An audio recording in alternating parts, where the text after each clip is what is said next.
Hello and welcome back to Chapter 1. Today we're going to be looking at Section 2, which is all about solving linear equations. We'll take a look at some of the easier ones, which you should already know how to do and have a bit of practice with. And then we'll get into some of the harder ones, which again you should know how to do and have practice with, but those are the ones that people struggle with more, so we'll focus more on that than with the really super easy ones. So First of all, we will start out with an easy one. We have 4x plus 7 equals 15. How would we solve this? We need to get the x by itself. So our answer should end up looking like x equals a number. So to get the x by itself, we need to move that 4 and the 7. We always start with the weaker of the two. We have 4 times x. That's being multiplied. That's a stronger connection than the addition that the 7's connected with.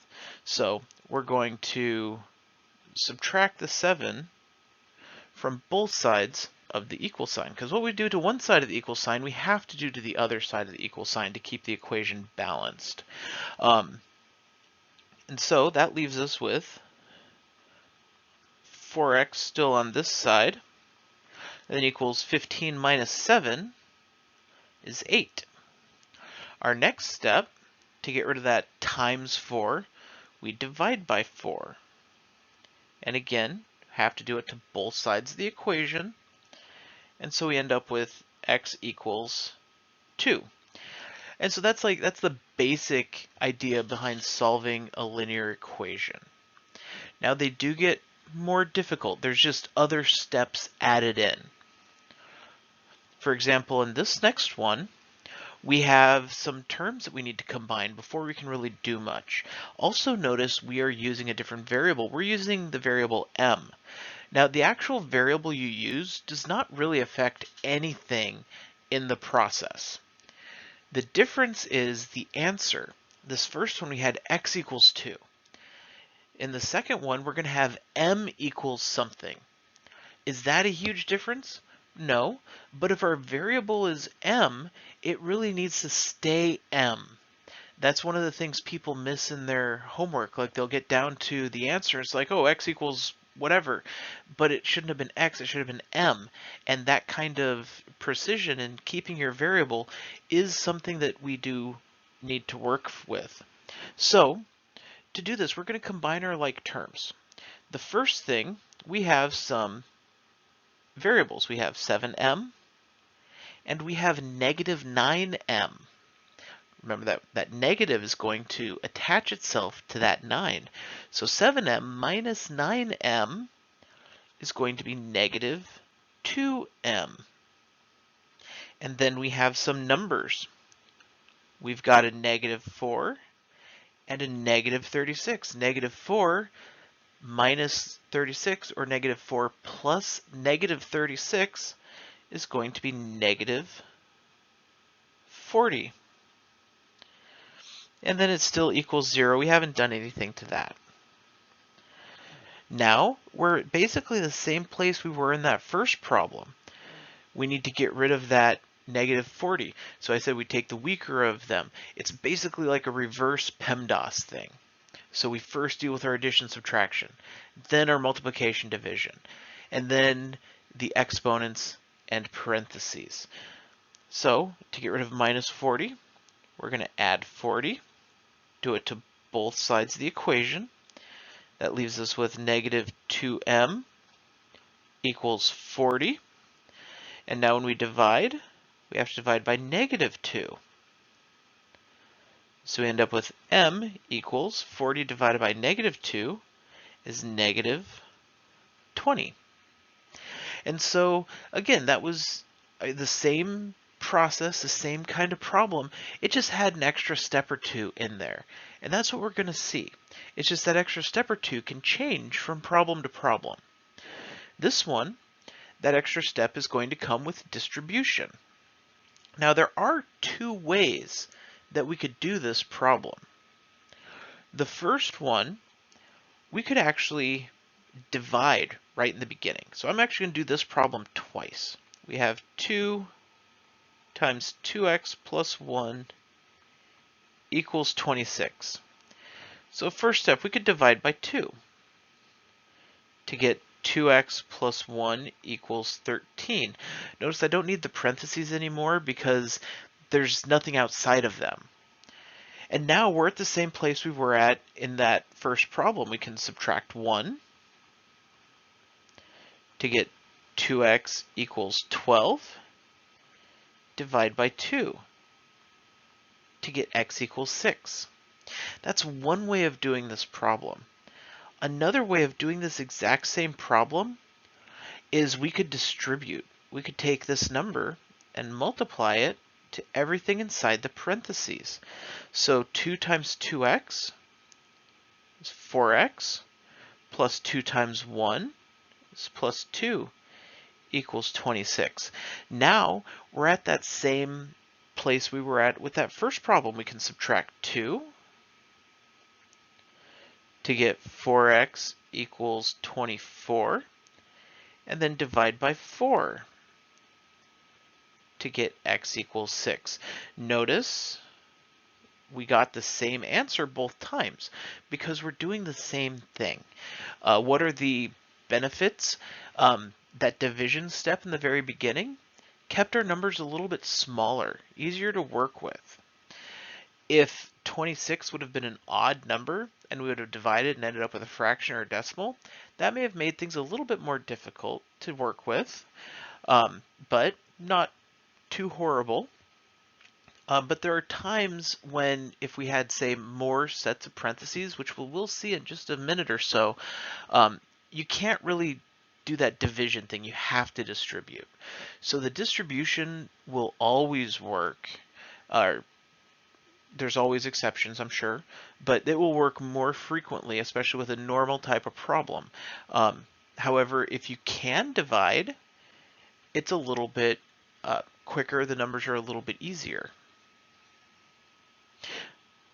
Next problem, I'm going to erase just a little bit of this one so we can see the next one. I took up a little bit too much room. The next one, now here we have the parentheses for distribution, but we also have this extra number here. If we were to divide, like as a negative, we could divide a -1, but if it was something we wouldn't want to do it now, we would the very first thing we'd want to do is get the parentheses by themselves. So we would have to subtract 7 from both sides. -7 minus 2x equals -7 minus 7 is -14, not 0. That's actually a really common mistake, but -14. And now we could divide by -1 to get a +14 here, or we're going to distribute this one. I'm just going to show you the distribution. This is a -1. That 1 is just kind of hidden. But we're going to take that, we're just going to multiply it to both of the things on the inside. And that's going to change the sign to give us -7 plus 2x equals -14. Now, we're again at the same place we were at with that initial problem. We're going to add 7 to both sides of the equal sign to get 2x equals -14 plus 7 is back to -7. Divide by 2. And I know some people are like, well, what's -7 divided by 2? Oh, it's -3.5. It's like, sure, but it's also just -7/2. Improper fractions are great. Like, what's 17 divided by 13? It's 17/13. That's all you need. A lot of times, especially as you keep going with math, that's not going to be the end answer. We're going to need to use that. And having it as an improper fraction actually makes it easier to continue using. So leaving things as an improper fraction is not a bad thing unless the direction specifically says otherwise. Let's look at another problem that's fairly similar here. Oh, we have a few different fractions. So I know that fractions are not everybody's favorite thing to deal with. I understand that. I don't necessarily agree with it. I kind of like fractions, but I do understand they complicate problems a little bit. Like, it would be a lot nicer if there weren't fractions. There's a couple things we could do here. We could combine these. We have x's in both of them. We have 3/2 x minus 2/3 x. We could make a common denominator, add those together. That is not what I would do. When I have a problem like this, the very first thing I do is I multiply the entire equation, that's both sides, by what would make the common denominator. We have a 2 and we have a 3. The common denominator there is going to be a 6. We can distribute this. We're going to have 6 times 3/2 x minus 6 times 2/3 x equals 6 times 2, which was 12. Now, the thing about common denominators, we have 3/2. We can reduce the 6 over 2. That's just a 3. And here we can reduce a 6 over 3. It's just a 2. Both of those numbers should go into 6. That's what makes it a common denominator. And so now we have 3 times 3x, that's 9x, minus 2 times 2x is 4x, equals 12. Now we can combine our like terms a lot easier. 9x minus 4x, 5x equals 12. Divide. So we divide by 5 to get x equals 12/5. I have the strangest feeling that the next equation is going to be under there. I took up too much room again. Sure enough, this one I'm just going to rewrite so that I don't erase our answer there. We're going to go 1.2n plus 0.68 equals 5. So this one, we could multiply to get rid of our decimals. We could multiply everything by 100. I pick 100 because the biggest decimal we have has 2 decimal places, and 100 has 2 zeros. So if we multiply, we just move the decimal over twice on each of them. So we would have 120n plus 68 equals 500. That can be a little bit easier to deal with. The numbers are bigger, but it's not, we don't have decimals to work with. And especially if you struggle with decimals, that would be something you deal with. If you have a calculator available on the question, it really doesn't make much of a difference. We're going to use the same thing. I'm going to work it with, we'll work it just with using decimals. So just like with our very, very first question, we're going to start out by subtracting. So subtract 0.68 from both sides to get 1.2n equals 4.32, because 5 minus 0.68 should be 4.32. Then we divide. Divide by 1.2, divide by 1.2. If we had multiplied by 100, all these would just be moved. We'd have 432 divided by 120, which is the same thing. And so here we get n equals, doing some quick math here, 3.6. And if you tried 432 divided by 120, you would also get 3.6. So that's the basics of solving equations. Again, this is something that you should have seen, but even if you didn't, we'll practice it and you can pick it up. So now you're going to try some of these problems. We have 7 equals 5y minus 13 minus y. There you're going to want to make sure you combine your like terms first. And notice the variables are on the other side of the equal sign now.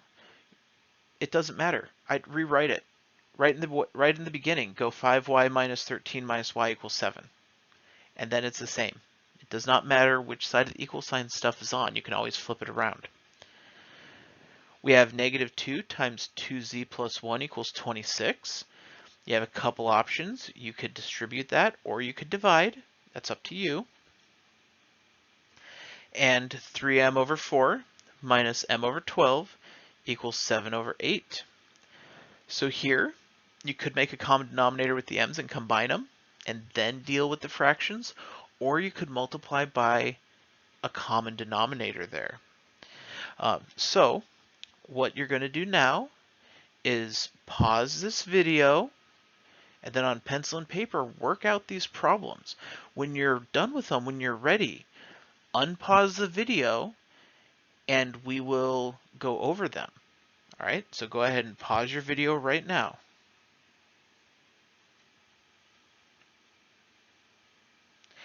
All right, did you do them? You think you did them well? If you didn't do them, pause your video and do them. This is part of the learning process, actually trying these problems. So if you're ready to go on, we can take a look at these. This first one, we're going to start by combining those y's. So we're going to have 7 equals, then 5y minus y is 4y. We still have minus 13. Next, we can add the 13 to both sides. 7 plus 13 is 20 equals 4y. Now we can divide by 4. 20 divided by 4 is 5. So we have 5 equals y, or you could write it as y equals 5. A lot of times it just sounds better and feels better to have that variable beforehand. So we have y equals 5 instead of 5 equals y. The second one, you had two different options here. You could have distributed. That's the way we'll do it. We'll distribute. Or you can divide by that negative 2. If you divide by the negative 2, you'd end up with 2z plus 1 equals negative 13. Right? If you forgot that negative and you kept positive 13, pause really quick, see if you can work it right, and then keep going. We're going to distribute this negative 2. So we're going to multiply it to both of those. So negative 2 times 2z is going to be negative 4z. Negative 2 times 1 is negative 2. So we have 4z minus 2 equals 26. Then we're going to add the 2 to both sides. You see how we always end up at the exact same place that we started at with that first problem? Negative 4z equals 28. Divide by negative 4, divide by negative 4, and z equals negative 7. Personally, I'm not a huge fan of using z as a variable because it looks a lot like 2. However, notice that my z and my 2 do look different. I put a little loop in my 2. So if you're ever watching and you see, it's like, is that a z or a 2? My 2's do have loops in them. All right, and then this last one, let's start out by multiplying by a common denominator here. What's a common denominator between 4, 12, and 8? Well, 4 goes into both 12 and 8. But 12 and 8 don't have anything. We have to go all the way up to 24. 24 is that first number. So we're going to have 24 times 3m over 4 minus 24 times m over 12 equals 24 times 7 over 8. So now we can simplify, and you can probably simplify in one step, but if not, take all these steps. 24 divided by 4 is going to be a 6. 24 divided by 12 is going to be a 2. 24 divided by 8 is going to be a 3. So we have 6 times 3m, that's 18m, minus 2 times m is just 2m, equals 3 times 7 is 21. 18m minus 2m is 16m, equals 21. Now we can divide both sides by 16. M equals 21 16ths. There's another great use of fractions, 21 16ths. Oh sure, that's 1 5/16, but it's just 21/16. That's fine. I know that a lot of times in the past, your answers have always worked out to be nice integer numbers. Well, that's not always going to happen. So when you get weird answers, that's a very good possibility. So how'd you do on those problems? Did you do okay? If you missed it, did you see where you went wrong? It's important to assess your own stuff, especially when we're not right next to each other. All right, so the next type of problem we're going to look at, this is just an application. There's a couple types of application here. This is the one that more people have trouble with, and it's called the consecutive integer problem.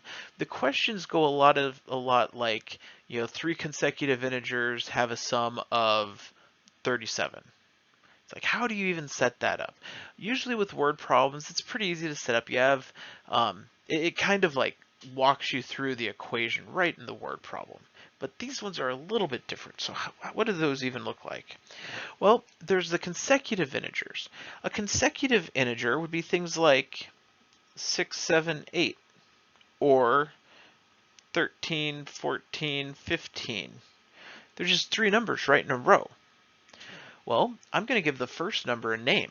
We're going to call the first number n, which means the next number is going to be just one more than n, which is n plus 1, which means the next number is one more than that, which is n plus 2. And we could keep going, n plus 3, n plus 4, n plus 5, whatever. So if we have 3 integers, or 3 consecutive integers that add up to, say, 37, that would be n plus 1 plus n plus 2 equals 37. And here the parentheses aren't actually doing anything. I put the parentheses specifically just to separate those 3 numbers, because otherwise people tend to forget the n's. Like, oh, I already have an n. Well, you need an n for each of them. So if we add these together, we'd get 3n plus 3 equals 37. We'd subtract 3 to get 3n equals 34 and divide. That's not going to come out evenly. This wouldn't be a consecutive integer problem. The thing with consecutive integer problems is it actually does have to come out evenly, and we're going to do one of them in a second. This was just an example on how to set one up. So there's consecutive integers. The other twist they can throw, however, is consecutive even integers or consecutive odd integers. So consecutive even integers would be things like 4, 6, 8, where they're all even numbers. Or consecutive odd integers would be like 11, 13, 15. So they're all odd numbers. So it's like counting by 2s, just with either even numbers or odd numbers. And being that you're counting by 2s, the difference is 2, as opposed to the difference being 1. So that first one, if we were to give it a name n, usually use n because it's a number. The next one, if it's even or odd, is going to be n plus 2, and then n plus 4, and then n plus 6, etc.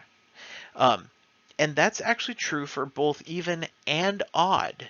Like, they both are the same. So if we were to do a problem like this, we have the sum of 3 consecutive odd integers is 57. What are the numbers? Well, we need 3 consecutive odds. We're going to be adding by 2, so we're going to have n plus, the next one's n plus 2 plus n plus 4, and that's going to equal 57. If we only needed 2 integers, we'd only use the first 2. If we needed 7, we'd have to go out to 7, like n plus 6, n plus 8, n plus 10, and keep going for as many as we need. Again, the parentheses here actually aren't doing anything other than grouping the 2 things so we can see the different integers. We can combine our like terms. We have n plus n is 3n plus 2 plus 4 is 6 equals 57. Next step is subtract 6. So 3n equals 51. Now we divide by 3. So what's 51 divided by 3? It's not quite as common as a lot of them, but it is 17.